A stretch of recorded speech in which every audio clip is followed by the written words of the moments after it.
Le fonds de l'OPEP, Organisation des pays exportateurs de pétrole pour le développement international OPEC Funds, va financer la deuxième phase des études d'avant-projet du futur gazoduc reliant le Maroc et le Nigeria. Le fonds contribuera à hauteur de 14,3 millions de dollars, un appui financier à travers lequel il renforce les relations de coopération financière avec le Maroc et contribue à la dynamique économique et sociale du pays.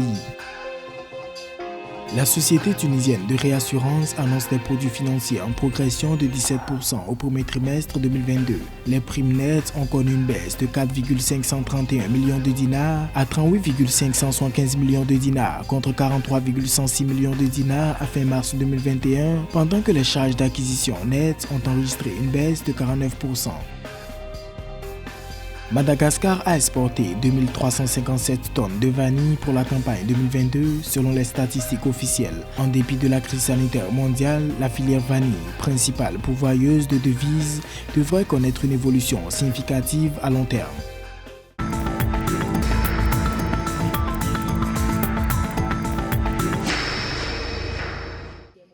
Dans le cadre de la deuxième phase de l'étude d'avant-projet détaillée Front-End Engineering Design du gazoduc reliant la République fédérale du Nigeria et le Royaume du Maroc, l'OPEC Funds, Organisation des pays exportateurs de pétrole, a accordé 14,3 millions de dollars à l'Office national des hydrocarbures et des mines. Nous sommes dans le schéma classique d'un partenariat gagnant-gagnant et porteur. Donc, en résumé, le Nigeria dispose d'abondantes ressources gazières qu'il entend exporter. Et vous avez de notre côté le Maroc qui se trouve à la porte de l'Europe avec toutes les infrastructures adéquates pour pouvoir adresser ce marché européen.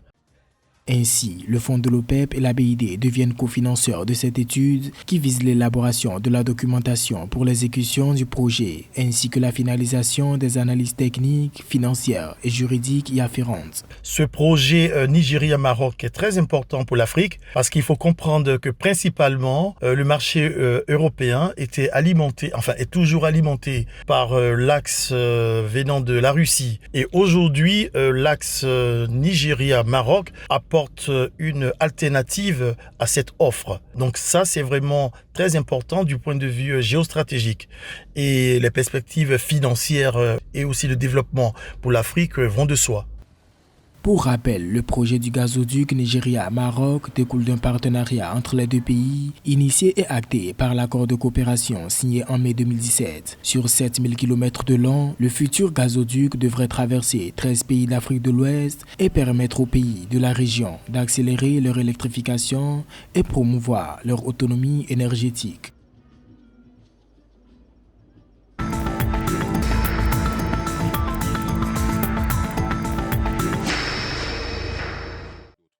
« 2357 tonnes de vanille ont été exportées par Madagascar pour la campagne 2022, rapportant 600 millions de dollars à l'île selon les statistiques de la douane. En effet, les exportations de vanille ont augmenté de 18,2% en 2021 comparativement à l'année précédente estimée à 1600 tonnes, faisant de Madagascar le leader mondial du marché. Notons que la filière vanille à elle seule représente 25% des exportations malgaches, principalement vers les États-Unis, la France, le Canada et l'Allemagne.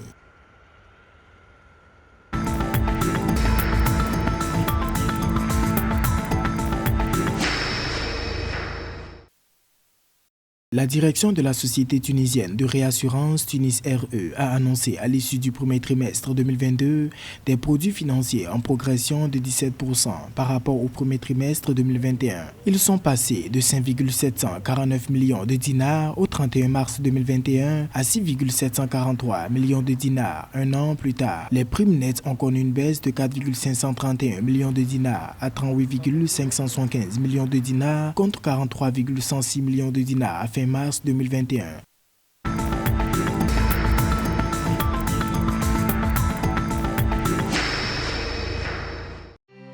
Au Sénégal, le TER, train express régional a transporté 5 millions de passagers et généré 3 milliards de francs CFA en 100 jours, selon le ministre des Transports Mansour Faye en marge d'une conférence de presse du gouvernement. Selon l'autorité, mis de côté les 3 semaines de gratuité, c'est-à-dire le jour de l'inauguration du TER le 27 décembre 2021 jusqu'au 17 janvier 2022, 5 millions de passagers ont été transportés, soit en moyenne 50 000 par jour.